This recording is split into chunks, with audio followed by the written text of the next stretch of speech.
Жінка зробила свій варіант, до того, як посиділи на галявині. І він мовчки почала збирати речі.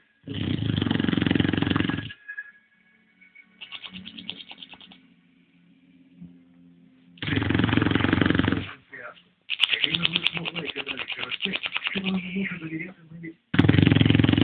Адже все життя жінку не полишає відчуття того, що вона відчула.